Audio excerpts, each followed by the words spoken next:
Hello my dear friend, welcome in your YouTube class anchor classes. आपका anchor class में फिर से आपका स्वागत है। तो इस क्लास में आज हम बात करेंगे टेंस एंड वॉइस के बारे में। टेंस एंड वॉइस कहा किसे जाता है, क्या है ये टॉपिक। तो पहले हम समझते हैं वॉइस के बारे में। वॉइस कहते किसे हैं, क्या है एक वॉइस। तो वॉइस एक क्रिया का रूप है, फॉर्म ऑफ वर्ब है, जो कि बताता है किसी भी सेंटेंस में कि जो भी कोई कार्य हो रहा है वो कर्ता द्वारा ही हो रहा है या कर्ता के लिए हो रहा है। तो इन दोनों के बारे में हम डिफाइन करेंगे। तो पहले हम समझते हैं वॉइस कहते किसे हैं, इसका इंट्रोडक्शन। हम इस क्लास में हिंदी और इंग्लिश दोनों लैंग्वेज को कंबाइन करके पढ़ेंगे। तो पहले हम देखते हैं इंट्रोडक्शन यानी कि परिचय। ठीक है, तो वॉइस क्या है, तो लिखेंगे हम voice is a form of verb.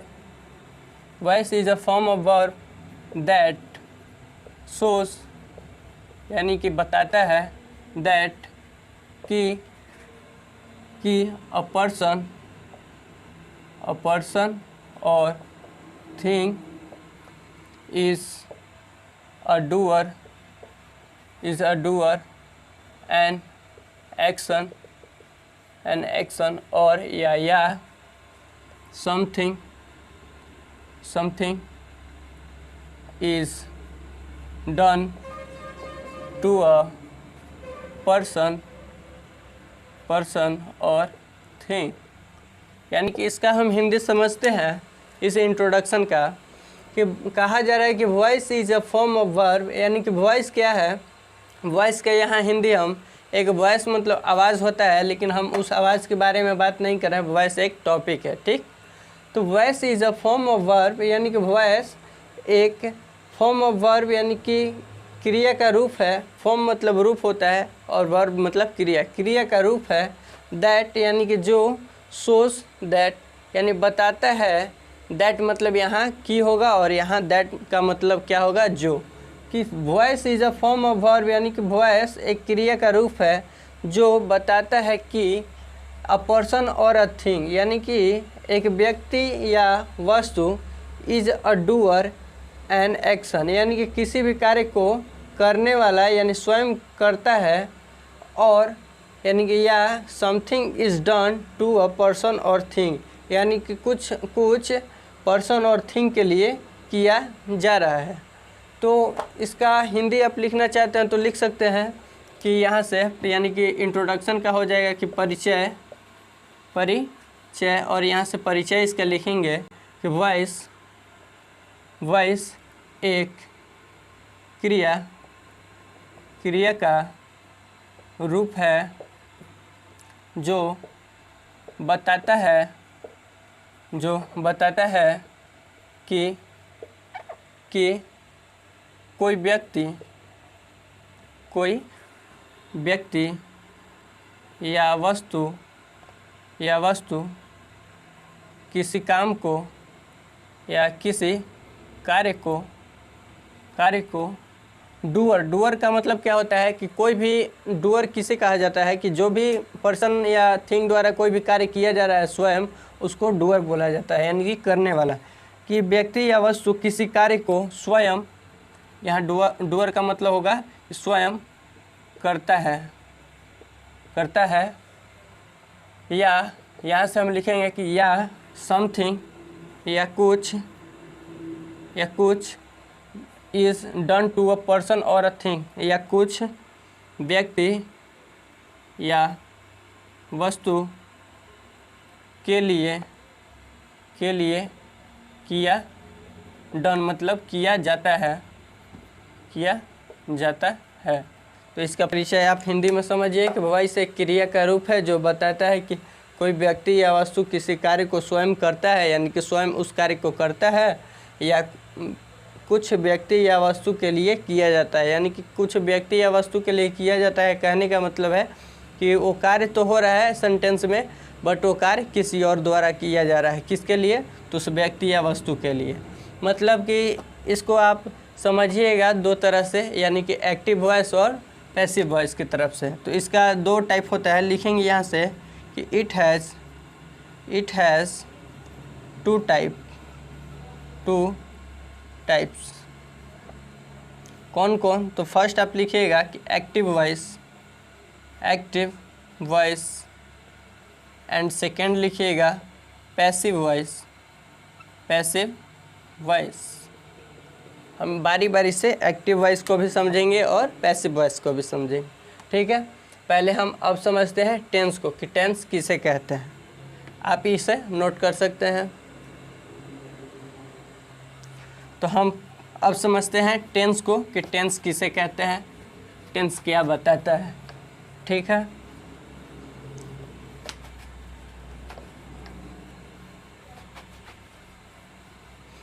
तो आइए देखते हैं टेंस के बारे में कि टेंस का इंट्रोडक्शन पहले कि tense tells us that a work is done in present or in past or in future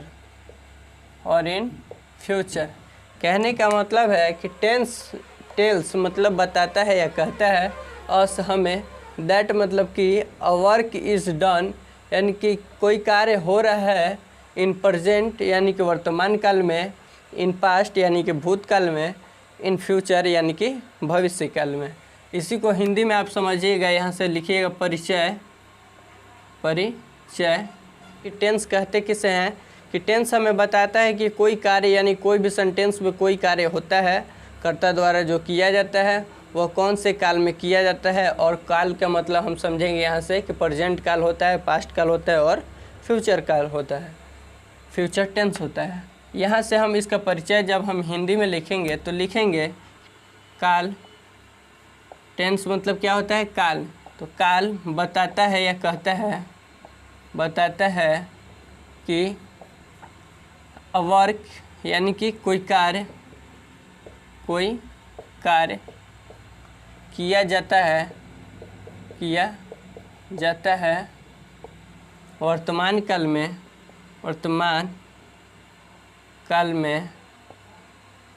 या भूतकाल में या भविष्य काल में, ठीक है। तो इसका हम हिंदी समझे, आप हिंदी समझे कि इसका हिंदी क्या होगा कि काल यानी कि टेंस बताता है या कहता है किसी भी कार्य के बारे में कि वो कार्य कब हो रहा है, कि वर्तमान काल में हो रहा है, कि भूतकाल में हो रहा है या भविष्य काल में हो रहा है, उसको बताता है कौन? तो टेंस, उसी को कहते हैं टेंस यानी कि काल। काल मतलब होता है यहाँ से आप समय, इसको समय भी समझ सकते हैं। तो इसको हम टाइप के अनुसार देखेंगे कि इसके पास कितने टाइप होते हैं, इसके पास कितने प्रकार होते हैं। तो टेंस हैज़ 3 टाइप्स, ठीक है। टेंस हैज़ 3 टाइप्स यानी कि काल के कितने प्रकार होते हैं, कितने टाइप होते हैं? तो 3 प्रकार होते हैं। कौन कौन से? तो पहला होता है present tense, ACNT present tense यानी कि इसका हिंदी आप समझिएगा वर्तमान काल। सेकेंड होता है कौन? पास्ट टेंस यानी कि भूतकाल। मेन चीज़ों का हम हिंदी समझते चलेंगे। और थर्ड क्या है? Future tense, FUTURE future tense, ठीक है, मतलब भविष्य काल, ठीक है। तो इसको आप नोट कीजिए और बारी बारी से हम वॉइस और टेंस को एक साथ कंबाइन करके चलते हैं और प्रेजेंट टेंस से हम स्टार्ट करते हैं, ठीक। इसको नोट कीजिए। अब हम समझते हैं पहले प्रेजेंट टेंस के बारे में। तो मैं बता दूं कि प्रेजेंट टेंस के अंदर में 4 भेद होते हैं: present indefinite tense, present continuous tense, present perfect tense and present perfect continuous tense. जो भी मैंने 4 ये टाइप्स बोले, ये तीनों में यानी कि प्रेजेंट टेंस में भी, पास्ट टेंस में भी, फ्यूचर टेंस में भी इन चारों को पढ़ना है। किसको? तो प्रेजेंट इंडेफिनिट टेंस को, प्रेजेंट कंटिन्यूअस टेंस को, प्रेजेंट परफेक्ट टेंस को and last present perfect continuous tense को। तो उनको पढ़ने से पहले हम समझेंगे कि फॉर्म ऑफ वर्ब क्या होता है, फॉर्म ऑफ वर्ब कहते किसे हैं। तो देखिए फॉर्म ऑफ वर्ब किसे कहते हैं, form of verb. Form of verb के बारे में समझ लीजिए। ये फॉर्म ऑफ वर्ब का हिंदी होता है कि क्रिया का रूप। कहने का मतलब है कि क्रिया का रूप क्या है भाई, तो क्रिया का रूप कहते किसे हैं, तो क्रिया का रूप से ही पता चलता है कि कोई भी कार्य, कोई भी एक्शन कौन से टाइम में हो रहा है, कर्ता द्वारा यानी सब्जेक्ट द्वारा। इसी को कहते हैं फॉर्म ऑफ वर्ब, क्रिया का रूप। Form of verb he important है और इसी से मालूम चलता है आपको कि प्रेजेंट इंडेफिनिट टेंस में है, प्रेजेंट परफेक्ट टेंस में, कौन से टेंस में, कौन से टाइम में ये कार्य हो रहा है। क्रिया का रूप से ही पता चलता है। क्रिया का रूप को एग्जाम्पल में आप समझिएगा, जैसे कि राम घर जाता है, तो यहाँ कौन सा फॉर्म ऑफ वर्ब होगा आपका, जाता है क्या होगा, फॉर्म ऑफ वर्ब। जाता है से ही आपको मालूम चल रहा है कि ये टेंस है, जो वाक्य है कौन से एक्शन में है, तो प्रेजेंट इंडेफिनिट एक्शन में है, प्रेजेंट इंडेफिनिट टेंस में। ठीक है, सेकेंड एग्जांपल समझेंगे, जैसे सीता 2 दिनों से बाजार जा रही है। यहाँ फॉर्म ऑफ वर्ब यानी कि क्रिया का रूप और क्रिया के साथ ही जो बनने वाला रूप होता है उसी को फॉर्म ऑफ वर्ब कहते हैं। क्रिया यानी वर्ब क्या है आपका, जाना, यानी कि जाने का काम हो रहा है, और फॉर्म ऑफ वर्ब क्या होगा कि जा रही है, और 2 दिनों से भी ये फॉर्म ऑफ वर्ब कहलाएगा। क्योंकि ये कौन से एक्शन में है, कौन से टेंस में है, तो ये है आपका प्रेजेंट परफेक्ट कंटिन्यूअस टेंस में, क्योंकि टाइम के साथ साथ आपको क्या दिया गया है कि जा रही है, रहा रही है। तो इन सभी चीज़ों को हम डिटेल में समझते हैं।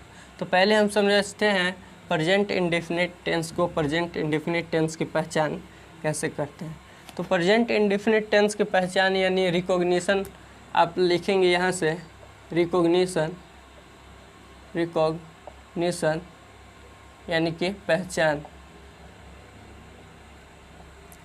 तो जब भी आपको सेंटेंस के लास्ट में क्या दिखे कि प्रेजेंट इंडेफिनिट टेंस की पहचान आप कर पाएंगे, तो लास्ट में यदि दिखता है कि ता है, ती है, ते है, तो आप समझ जाइए कि उस सेंटेंस को, उस वाक्य को कौन से एक्शन में बनाना है, present indefinite action, present indefinite tense में आपको उसको बनाना है। तो आप तो रिकॉग्निशन पहचान समझ लिए, इसका फॉर्म ऑफ वर्ब को समझिए। फॉर्म ऑफ वर्ब यानी कि क्रिया का रूप। क्रिया का रूप से आप समझिएगा एक्टिव टेंस को और पैसिव टेंस को, यानी कि पैसिव वॉइस को, एक्टिव वॉइस को। एक्टिव वॉइस एक तरफ हम लिखते हैं और पैसिव वॉइस।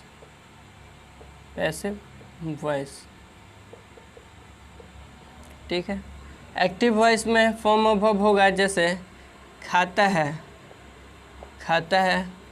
लास्ट में क्या होगा, खाता है। और इसमें क्या हो जाएगा, इसी को जब हम पैसिव बनाएंगे, तो पैसिव जब हम बनाएंगे, और अभी तक पैसिव वॉइस को तो हम समझे लेकिन एक्टिव और पैसिव को नहीं समझे थे। तो एक्टिव को समझ लीजिए कि एक्टिव वॉइस के अंडर में कोई भी कार्य होता है तो वाक्य में पता चलता है कि वो जो करता है यानी कि करने वाला सब्जेक्ट जो है वो स्वयं कर रहा है, और पैसिव में क्या होता है कि जो भी एक्शन होता है, जो भी कार्य होता है, वो कर्ता द्वारा नहीं किया जाता है बल्कि दूसरे द्वारा किया जाता है, अदर पर्सन द्वारा किया जाता है। किसके लिए, तो कर्ता के लिए, उसी को पैसिव वॉइस कहते हैं। और इसमें क्या होता है कि स्वयं कर्ता अपने लिए कार्य करता है, उसको एक्टिव वॉइस कहते हैं। जैसे कि राम आम खाता है, तो स्वयं खाता है, तो लास्ट में क्या है, खाता है, ये एक्टिव वॉइस का फॉर्म ऑफ वर्ब हो जाएगा। राम द्वारा आम खाया जाता है, तो खाया जाता है क्या होगा, फॉर्म ऑफ वर्ब होगा। तो इसी तरह से खाता है और पैसिव वॉइस क्या बनेगा इसका, खाया जाता है। ठीक है, तो खाता है के लिए क्या आप लिखिएगा, ईट, यानी ईट कब लगेगा, तो जब आप यहाँ फर्स्ट पर्सन का, यानी कि पहले आप वीडियो हमारे जा कर के प्ले लिस्ट में देखिएगा 12th इंग्लिश में, तो आपको मैंने डिटेल में बताया है, विस्तार में बताया है उसको। कि यहाँ फर्स्ट पर्सन का सिंगुलर नंबर जब रहेगा तो उसके लिए क्या लगेगा, इट लगेगा। और यानी कि मैं खाता हूँ तो आई इट हो जाएगा, लेकिन वह खाता है तो ही इट्स हो जाएगा। तो यहाँ भी खाता है के रूप में आप इट भी यूज़ कर सकते हैं, इट्स भी यूज़ कर सकते हैं। यहाँ होगा कि खाया जाता है तो यहाँ आप लिखिएगा कि इज़ या एम या आर, ठीक है। इज़ एम आर ये सब्जेक्ट के अनुसार आएगा, इन तीनों में से कोई एक। और लास्ट में क्या होगा, भी के साथ 3 का यूज़ होगा, यानी कि V3 का यूज़ होगा। इसमें खाया जाता है के लिए यहाँ इट या इट्स यूज़ होगा, खाता है के लिए। जैसे यहाँ एक और लिखते हैं कि लिखता है तो यहाँ होगा आपका क्या, राइट या हो जाएगा राइट्स, ठीक है। यहाँ सेकेंड हम देखते हैं कि लिखता है यहाँ था और लिखा जाता है। तो लिखा जाता है के लिए क्या आएगा कि इज़ एम आर, इन तीनों में से किसी एक का यूज होगा। और इसके बाद V3 यानी कि क्या है, लिखा जाता है तो राइट का हो जाता है रिटेन, तो WRITTEN। सॉरी यहाँ V3 लिखा था मैंने, तो यहाँ V3 का यूज़ नहीं होगा, यहाँ हो जाएगा ईटेन, EATEN, ठीक है, क्योंकि V3 क्या होता है, इट का ईटेन। तो सिंपल से आप कह सकते हैं कि एक्टिव वॉइस कैसे फॉर्म ऑफ वर्ब के रूप में लिखा जाता है, पैसिव वॉइस को फॉर्म ऑफ वर्ब के रूप में कैसे लिखा जाता है, इनको नोट कर लीजिए। इसके बाद हम स्ट्रक्चर की ओर आगे बढ़ते हैं। तो हम फॉर्म ऑफ वर्ब के बाद से यहाँ से समझते हैं कि स्ट्रक्चर के बारे में। तो स्ट्रक्चर यानी कि बनावट, स्ट्रक्चर किस एक्शन में, तो कौन से वॉइस में, तो इन एक्टिव के बाद हम देखेंगे पैसिव में कि इसका स्ट्रक्चर कैसे बनेगा। इनएक्टिव में समझिए कि जब आपको अफर्मेटिव बनाना हो, अफर्मेटिव यानी कि सकारात्मक, यानी कि नॉट, नहीं, क्या, क्यों, ये सब का यूज़ नहीं होता है, सिंपल सा सकारात्मक होता है यानी अफर्मेटिव। तो आप लिखेंगे कि सब्जेक्ट प्लस वर्ब में एस जुड़ेगा या ईएस जुड़ेगा, ये सब्जेक्ट के अकॉर्डिंग होगा, प्लस ऑब्जेक्ट। सिंपल सा आप ऐसे बना लीजिएगा। जब नेगेटिव बनेगा जब नेगेटिव आप इसको बनाइएगा तो ये बनेगा सब्जेक्ट प्लस डू या डज, और इसके बाद प्लस में नॉट आएगा। कब डू या डज आएगा, जब नॉट आएगा, तो नॉट के पहले डू या डज का यूज़ किया जाएगा। फिर यहाँ से वर्ब यानी कि V1 का यूज़ किया जाएगा, सिंपल सा, और यहाँ से फिर क्या होगा, ऑब्जेक्ट। इस तरह से आप नेगेटिव बना लीजिएगा। इंट्रोगेटिव बनाइएगा आप यहाँ से, इंट्रोगेटिव, तो यहाँ से आप लिखिएगा कि डू या does plus subject plus not है तो नॉट का यूज़ कीजिए, plus V1 plus object. Other word वाला रहे तो पहले वाई या वेन या कुछ ऐसे भी रहे, हाउ, तो उसको पहले हम लिखेंगे, इसके बाद यहीं से सेम उतार देंगे। जैसे WH वर्ड वाला एक समझ लीजिए, फर्स्ट टाइम है तो इसको आप समझ लीजिए कि WH वर्ड कहने का मतलब है कि WH से स्टार्टिंग होता है प्रश्नवाचक चिन्ह का, तो उसे WH वर्ड कहते हैं। जैसे कि वाट, वेन, वाई, etc इस तरह से रहता है। तो WH वर्ड के लिए आप WH वर्ड पहले यूज़ कीजिएगा, इसके बाद डू या डज का यूज़ होगा, साथ ही आएगा सब्जेक्ट, नॉट है तो नॉट का यूज़ कीजिए, फिर V1 का, और लास्ट में ऑब्जेक्ट। ये आपका 4 स्ट्रक्चर हुआ इन एक्टिव केस में। हम पैसिव केस में समझते हैं इसको स्ट्रक्चर के रूप में, इसको आप नोट कीजिए। अब हम प्रेजेंट इंडेफिनिट टेंस को पैसिव केस में देखेंगे, पैसिव वॉइस में। तो इन पैसिव यानी कि पैसिव वॉइस लिख सकते हैं या इन पैसिव केस। तो पैसिव वॉइस के लिए अफर्मेटिव आप लिखिएगा यहाँ से सकारात्मक के लिए कि सब्जेक्ट और सब्जेक्ट के बजाय यहाँ ऑब्जेक्ट आता है, यानी कि सब्जेक्ट के स्थान पर ऑब्जेक्ट, और ऑब्जेक्ट क्या करता है कि सब्जेक्ट के रूप में कार्य करता है। मैं जब आपको एग्जांपल दूंगा तो आपको क्लियर हो जाएगा, जस्ट वेट। इसके बाद सब्जेक्ट के साथ इज़, एम, आर, ठीक है। ये इज़, एम, आर लगने के बाद यहाँ V1 के बजाय V3 का यूज़ कीजिएगा और यहाँ ऑब्जेक्ट के स्थान पर सब्जेक्ट आएगा। साथ में यहाँ V3 के बाद आप बाई का यूज़ कीजिएगा और ऑब्जेक्ट के साथ सब्जेक्ट का यूज होगा, यानी सब ऑब्जेक्ट के बदले सब्जेक्ट का यूज़ होगा, ठीक है। ये आपका अफर्मेटिव स्ट्रक्चर हुआ। नेगेटिव स्ट्रक्चर जब आप इसी को बनाइएगा तो सब्जेक्ट के स्थान पर ऑब्जेक्ट का यूज़ होगा, प्लस इज़ है तो इज़, एम है तो एम, आर है तो आर। कहाँ इज़ लगेगा, कहाँ एम का यूज़ होगा और किसके साथ आर का यूज़ होगा, इसको समझने के लिए आप प्लेलिस्ट में एक बेसिक ग्रामर पार्ट के नाम से एक थंबनेल है, वहाँ से आप इस वीडियो को देख सकते हैं, समझ सकते हैं कि कहाँ is, am, are, was, were, has, have, had किसके साथ कौन से सब्जेक्ट रहता है तो उसके साथ कौन सा आता है, विल, शैल, सभी को मैंने एक वीडियो में डील किया है। ज़्यादा लंबा वीडियो नहीं है, उसे आप देख लीजिएगा। सब्जेक्ट के स्थान पर ऑब्जेक्ट का यूज़ होगा, इज़, एम, आर। इसके साथ क्या आएगा, यहाँ नॉट है तो नॉट का यूज़ कीजिए। नॉट है तो क्या, यह नेगेटिव है ही तो नॉट आएगा ही। इसके बाद V3 का, फिर बाई और ऑब्जेक्ट के स्थान पर सब्जेक्ट का यूज़ होगा। इसी के साथ इंट्रोगेटिव आप बनाइएगा तो बस सिंपल सा करना क्या है कि जितने भी हेल्पिंग वर्ब हैं, ये हेल्पिंग वर्ब सहायक क्रिया होते हैं जो कि मेन वर्ब को बनाने के लिए सहायक होता है, यानी कि हेल्प करता है, इसलिए इसको सहायक क्रिया कहते हैं, एक्सुलरी वर्ब या हेल्पिंग वर्ब कहते हैं।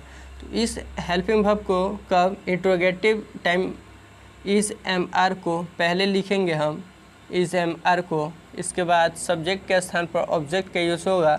यदि इसके साथ नॉट है तो नॉट का यूज़ कीजिए, साथ में V3, और V3 के बाद क्या आएगा, बाई। यदि ऑब्जेक्ट नहीं है तो बाई का यूज़ आप नहीं कीजिएगा, और ऑब्जेक्ट है तो बाई का यूज़ कीजिएगा, ठीक है। तो बाई के साथ ऑब्जेक्ट आएगा, ऑब्जेक्ट के बाद ऑब्जेक्ट के स्थान पर सब्जेक्ट का यूज़ होगा। WH वर्ड में उसी प्रकार सेम यही चीज़ होगा, बस WH वर्ड को पहले लिखना होगा और is, am, are plus subject के स्थान पर ऑब्जेक्ट प्लस नॉट है तो नॉट का यूज़ कीजिए, प्लस V3 प्लस बाई और ऑब्जेक्ट के स्थान पर सब्जेक्ट का यूज़ होगा, ठीक। इसको भी आप नोट कर लीजिए। इसके तौर पर हम इसके आधार पर हम एग्जाम्पल को समझते हैं, आप अच्छी तरह से समझ पाइएगा। वीडियो को स्किप मत कीजिएगा, लास्ट तक देखिएगा, बहुत ही आपको इंटरेस्टिंग होने वाला है इस क्लास में, ठीक है। तो इसे नोट कीजिए। आप देख सकते हैं कि मैंने इस प्रेजेंट इंडेफिनिट टेंस में स्ट्रक्चर इन एक्टिव को भी नोट किया है और स्ट्रक्चर इन पैसिव को भी, दोनों को नोट किया है, ताकि आपको समझने में, यहाँ स्ट्रक्चर नज़दीक रहता है तो आपको समझने में आसानी होती है। तो फर्स्ट एग्जांपल हम लेते हैं इन एक्टिव फॉर्म। यहाँ से आप लिख सकते हैं कि एक्टिव में एग्जांपल नंबर फर्स्ट आप देखिएगा, जैसे कि मोहन बाज़ार जाता है। इस टॉपिक को पढ़ने के बाद हम टेस्ट भी लेंगे, आप टेस्ट में भी भाग लीजिएगा, टेस्ट वाले क्लास को भी देखिएगा और आप अपने अनुभव को जांच कीजिएगा, टेस्ट कीजिएगा कि मेरा अनुभव कितना रहा है अभी तक क्लास को देखने के बाद। तो मोहन बाज़ार जाता है, यानी कि लास्ट में क्या है, जाता है, यानी कि आप श्योर हो गए ये क्या है, प्रेजेंट इंडेफिनिट टेंस, क्योंकि लास्ट में यदि जाता है, ता है, ती है, ते है, रहता है, तो आप जानते हैं कि प्रेजेंट इंडेफिनिट टेंस के फॉर्म में है। तो यहाँ से कंफर्म आप हो गए कि क्या है, ये प्रेजेंट इंडेफिनिट टेंस के रूप में है।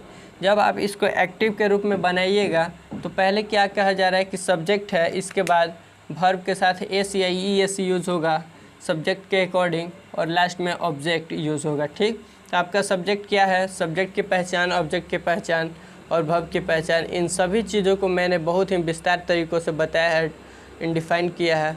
तो आप पहले जा कर के पहले प्लेलिस्ट में वीडियो में क्लास 12 के नाम से 12th क्लास इंग्लिश 25 मार्क्स ऐसे करके नाम प्लेलिस्ट में मैंने डाल दिया है, तो वहाँ से आप जा कर के सारे वीडियो को डिटेल में देख लीजिएगा, यहाँ से और ही आपको बेटर समझ में आएगा।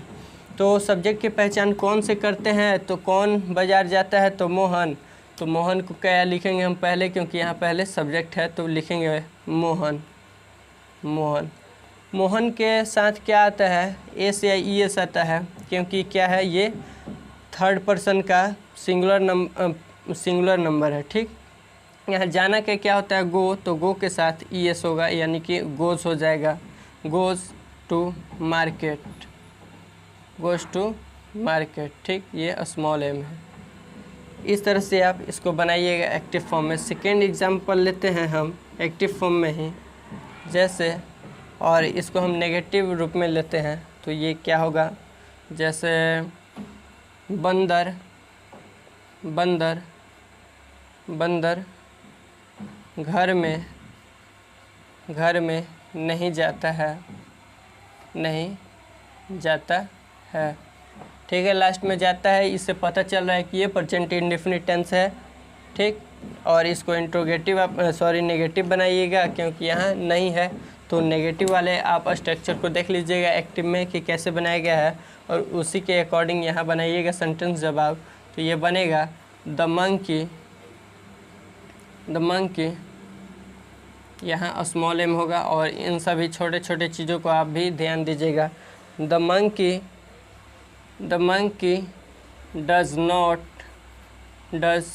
नॉट, नाम मंकी जानवर जितने भी ये होते हैं क्या होते हैं, थर्ड पर्सन के सिंगुलर नंबर होते हैं, और थर्ड पर्सन के सिंगुलर नंबर के साथ डज या ई एस का यूज़ किया जाता है। जब नॉट रहे तो डज का यूज़ होगा, और अफर्मेटिव रहे तो ई एस का यूज़ होगा। ठीक, the monkey does not go in the home. यहाँ से इस तरह से आप नेगेटिव सेंस बना सकते हैं।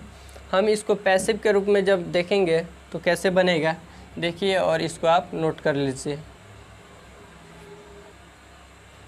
अब हम देखते हैं स्ट्रक्चर इन पैसिव के रूप में, यानी पैसिव के रूप में कोई भी वाक्य सेंटेंस कैसे बनेगा। तो example passive, example number first हम देखेंगे, जैसे अफर्मेटिव के रूप में कि मोहन द्वारा एक किताब खरीदा जाता है। फॉर्म ऑफ वर्ब में आप देखे होंगे कि लास्ट में मैंने बताया था पैसिव के लिए फॉर्म ऑफ वर्ब, यानी कि किया जाता है, जाता है, तातेती तो है लेकिन किया जाता है दूसरे द्वारा। नहीं, मोहन के द्वारा स्पष्ट रूप से बताया जा रहा है इसमें कि मोहन द्वारा एक किताब खरीदा जाता है। ठीक है, तो यहाँ से आप पैसिव बनाइएगा। तो पैसिव के लिए आप देख रहे हैं कि सब्जेक्ट के स्थान पर ऑब्जेक्ट का यूज करना है, इसके साथ इज है तो इज, एम है तो एम, और आर है तो आर, और V1 जो यूज हो रहा था उसको V3 के रूप में यूज़ करना है, साथ में बाई और ऑब्जेक्ट का स्थान पर सब्जेक्ट को। तो इसी अकॉर्डिंग, इसी के अनुसार यहाँ से बनाइएगा आप। तो बनेगा कि अ बुक, यानी कि किसको ख़रीदा जाता है, किसको, तो किसको से पहचान आप ऑब्जेक्ट का करते हैं, तो एक बुक को, तो लिखिएगा अ बुक के साथ क्या आएगा, एक सिंगुलर नंबर है तो इसके साथ आएगा इज़ का यूज़ होगा। तो अ बुक, और हेल्पिंग वर्ब क्या है आपका, इज़। अ बुक इज़, यहाँ से क्या होगा, बाउट, BOUGHT, क्या, BOUGHT, बाउट मतलब भी खरीदना होता है, और ये क्या है, बाई का V3 फॉर्म है, यानी कि V3 रूप है। अब बाई इज़ बाउट, बाई किसके द्वारा, मोहन द्वारा, तो बाई मोहन। तो आप इस तरह से आप इसका पैसिव वॉइस बना सकते हैं कि मोहन द्वारा एक किताब खरीदा जाता है, तो किसके द्वारा किताब खरीदा जाता है, तो मोहन द्वारा। तो मोहन क्या हुआ, सब्जेक्ट, और ऑब्जेक्ट के स्थान पर सब्जेक्ट का यूज़ करना है, तो लास्ट में आपका ऑब्जेक्ट रहता है, तो ऑब्जेक्ट के स्थान पर सब्जेक्ट का यूज़ किया गया। और किसको खरीदा जाता है, तो किसको से पहचान करते हैं, ऑब्जेक्ट का, तो ऑब्जेक्ट को हमने कहाँ लिखा, सब्जेक्ट के स्थान पर, यानी कि आप देख रहे हैं स्ट्रक्चर के अकॉर्डिंग, स्ट्रक्चर के अनुसार किसको, तो किताब को, और किताब क्या हुआ आपका सब्जेक्ट के रूप में, तो बना क्या, a book is bought by Mohan, Mohan द्वारा एक किताब खरीदा जाता है। जब नेगेटिव सेंटेंस को आप देखिएगा, एग्जाम्पल नंबर सेकेंड, यहाँ पैसिव ही है नेगेटिव के रूप में, तो ये बनेगा जैसे एक एग्जाम्पल लीजिए कि रामू के पिता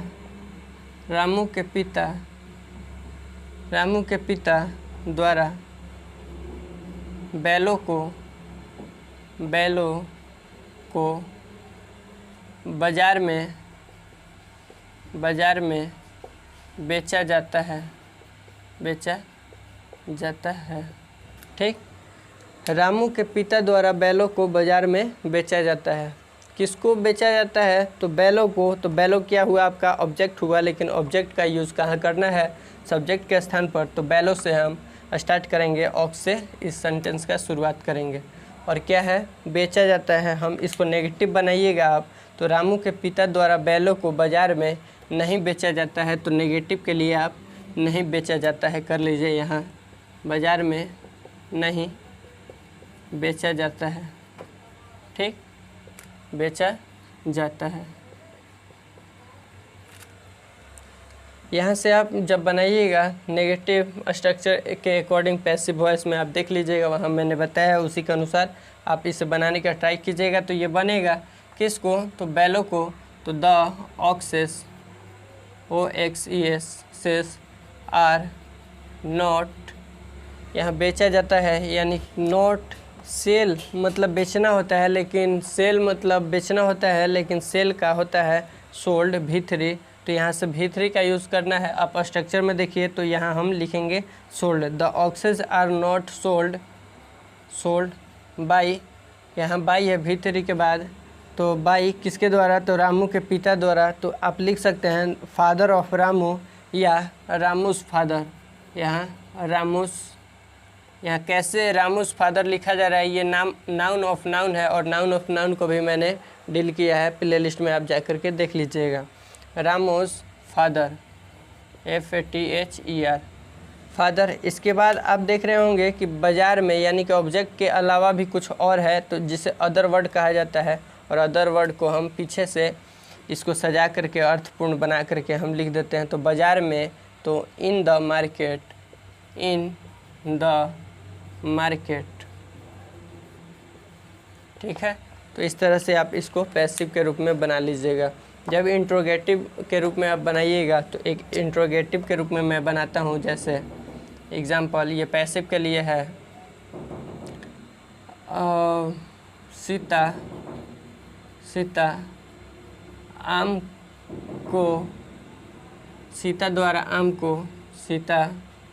द्वारा आम को क्यों खाया जाता है?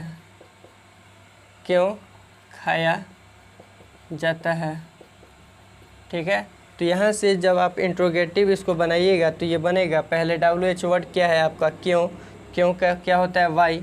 तो वाई किसको? अ मैंगो को, एक आम को। तो वाई अ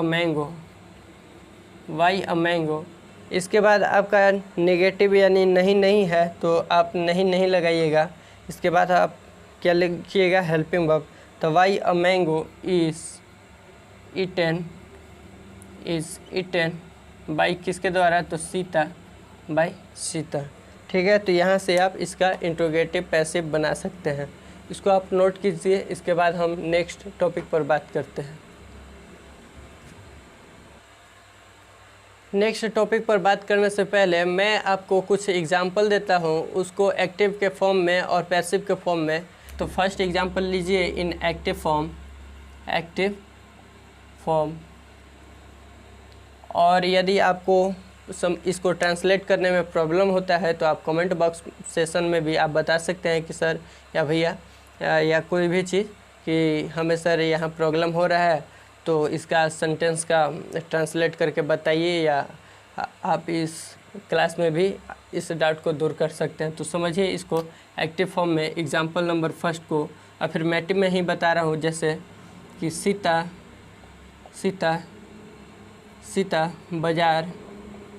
बाजार जाती है। इसको आप नेगेटिव बनाइएगा तो कैसे बनेगा कि सीता बाजार नहीं जाती है, सीता बाजार क्या सीता बाजार जाती है, सीता क्यों बाजार जाती है। इस तरह से आप 3 तरह से बना लीजिएगा। एग्जाम्पल नंबर 2 मैं देता हूँ। जैसे ये सारे एक्टिव फॉर्म में है कि राहुल मैदान में फुटबॉल खेलता है। ठीक। एग्जाम्पल नंबर 3 जैसे कि मोहिनी रूपपुर बाजार में आम खरीदने जाती है। ठीक है। इसको आप 3 तरह से बनाइएगा। जब एक को 3 तरफ से और फिर नेगेटिव, इंट्रोगेटिव और WH वर्ड करके, तो इन तीनों का 9 हो जाएगा। अब पैसिव फॉर्म में देखिए एग्जाम्पल इन पैसिव फॉर्म। ठीक है। पैसिव फॉर्म में फर्स्ट एग्जाम्पल देखिएगा। जैसे कि सीता के भाई द्वारा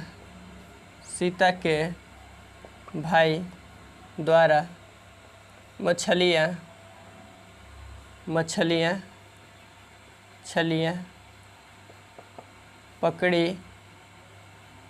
पकड़ी जाती है। ठीक है। तो आप इसमें बनाइएगा कि सब्जेक्ट के स्थान पर ऑब्जेक्ट को पहचान करना है किसको से, या ज़्यादा आपको डाउट लगे तो आप पहले वाले वीडियो को जा कर के समझ लीजिएगा प्लेलिस्ट में। इसके बाद इस वीडियो को स्टार्टिंग से देखिएगा, आपको बेटर ढंग से समझ में आएगा। सीता के भाई द्वारा मछलियाँ पकड़ी जाती है। सेकेंड एग्जाम्पल है जैसे रामू अपने पिता के द्वारा पीटा जाता है। ठीक है। एग्जाम्पल नंबर 3 लिखिए। जैसे ये 3rd है, ये 2nd है, ये 1st है, ये भी 3rd है, 2nd है, 1st है। तो 3rd एग्जाम्पल है जैसे कि राहुल द्वारा बाजार में सब्जियां बेची जाती है।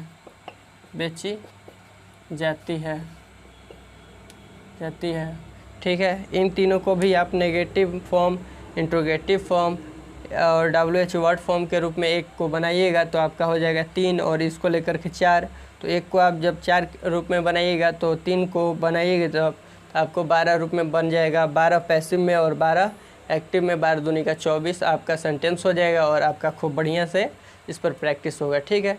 तब हम अब नेक्स्ट टॉपिक पर बात करते हैं प्रेजेंट कंटिन्यूअस टेंस पर। और हाँ, आपको हड़बड़ाना नहीं है कि आधे घंटे में 1 घंटे में मैं बहुत कुछ जान जाऊँ। धीरे धीरे जानिए, बेटर ढंग से जानिए, वो ज़्यादा अच्छा होता है। और अकबका करके आप समझिएगा कि कम समय में मैं ज़्यादा वीडियो को देखूं तो आपको बाउंस करने लगेगा, और बार बार उस वीडियो को आप देखिएगा और आप कंफ्यूज होने लगिएगा। ठीक है। तो इस वीडियो को आप नोट कीजिए, क्लास को नोट कीजिए। नेक्स्ट टॉपिक पर हम अगले वीडियो में बात करेंगे। ये क्लास बहुत लंबा हो जाएगा। तब तक के लिए इस क्लास को अभी तक ही अंत करते हैं। तब तक के लिए bye bye, take care, see you in the next lesson.